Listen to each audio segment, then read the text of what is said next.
Hey Mary, wanna play a game? We got some time to kill, so might as well make time for a quick comedy skit at the beginning of the video about what we're like playing games together and which of us is more competitive than the other. Though I think we all know the answer. You pick which game you want to beat me at, and the comedy will just write itself. Nope! What do you mean, nope? I mean a negative used to express dissent, denial, or refusal, as in response to a question or request, used to emphasize or introduce a negative statement. Not in any degree or manner. Not at all. No! How about Battleship? Nah. Boggle? Negatory. Cluedo? Butler did it. Cranium? Left it in a jar. Risk? Too political. Sequence? Too repetitive. 52 pickup. Too messy. Oh, I got it. How about Monopoly? Everyone loves Monopoly. I'll let you be the iron. No, Maddie, I do not want to play a game with you. You want to know why I don't want to play a game with you? Because not only are you the least competitive person on the planet, making playing a game with you absolute torture because you don't pay attention to the game or take it seriously, but I always win every single game I play because I'm Mary Sue. Do you have any idea what beating everyone else in a game every time you play is like? It is so boring. Imagine playing God mode in every video game you play. It gets pretty old really fast. You know what I do want to do? Just once, I would love to actually lose at something. But I know that will never happen because I am a walking, talking paradox and will never lose any game in any universe no matter what. So, no, Maddie, no. I do not want to play a game with you. Not now, not ever. Full stop. What about Scrabble? Oh, God, I need therapy. I'm calling a professional.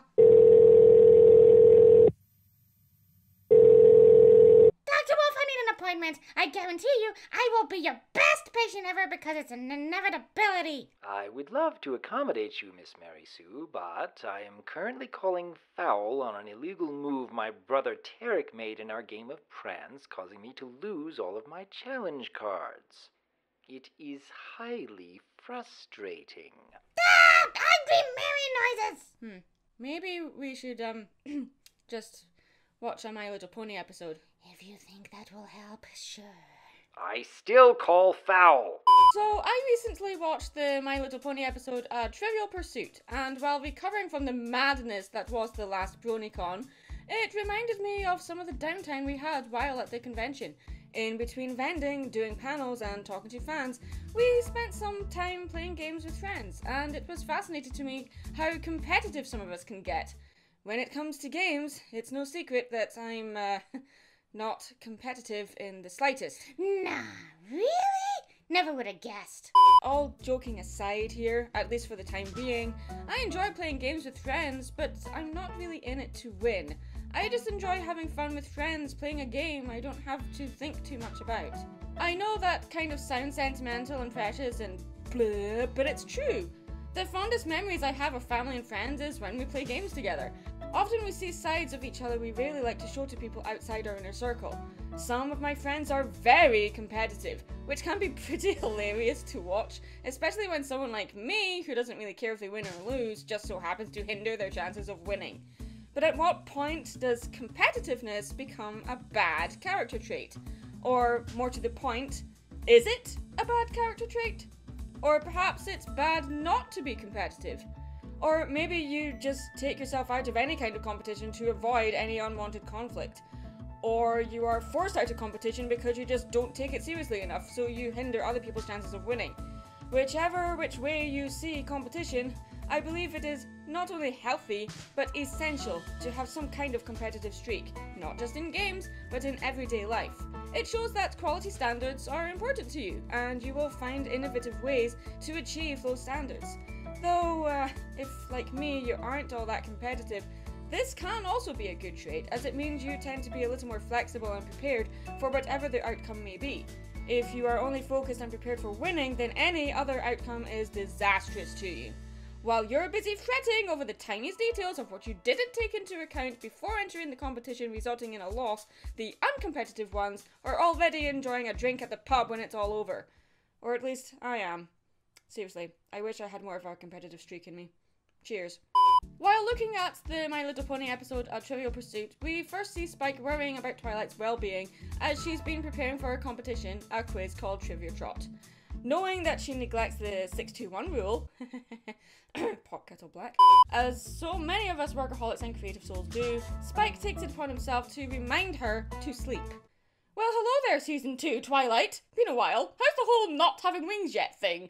Seriously, Twilight makes more meme faces in this episode than I know what to do with.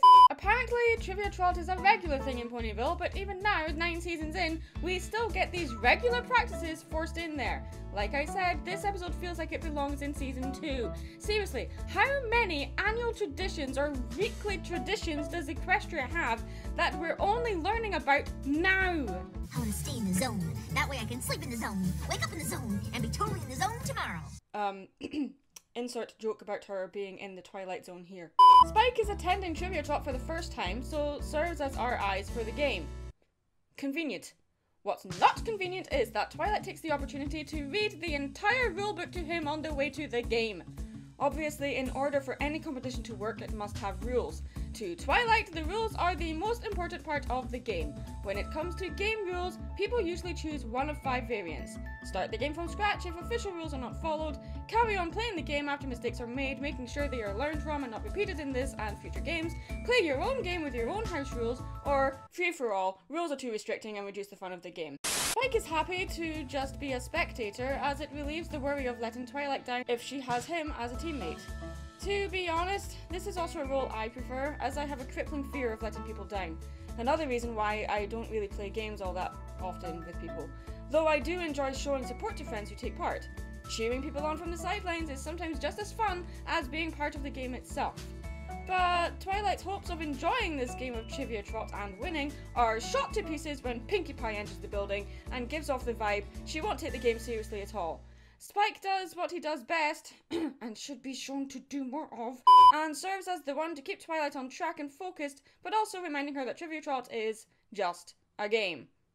Okay, to Twilight, this is the worst thing for Spike to say at this point, even if he is right.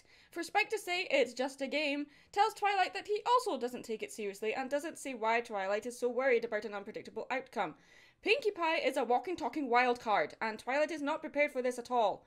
But of course, predictably, Pinkie Pie is paired up with Twilight to be her partner for Trivia Trot. This is Trivia Trot! Obvious joke is obvious. As the players are paired off and when paired up with Pinkie Pie... Uh-oh. Don't tell me. Silver Quill's calling to make shipping jokes. Yep. Bad puns included? Most likely. Bring it on. So why does Twilight find this so stressful?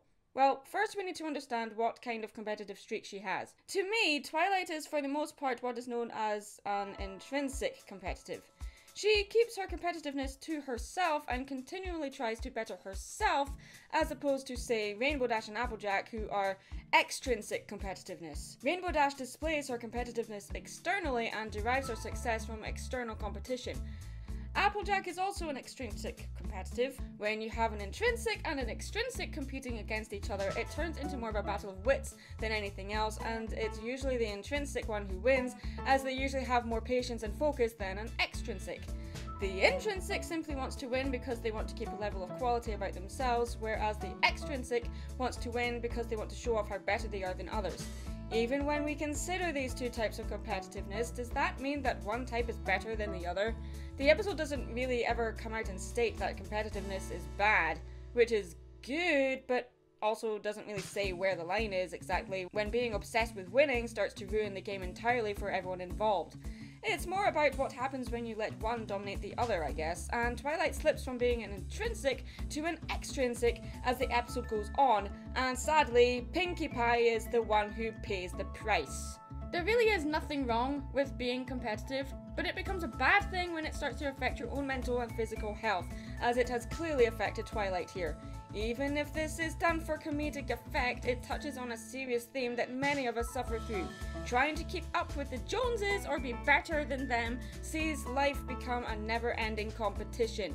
There will always be people who are better than you at something. Not one singular person can be the best at everything. It's wonderful that you focus on being the best you can possibly be, but come on, ease up on yourself.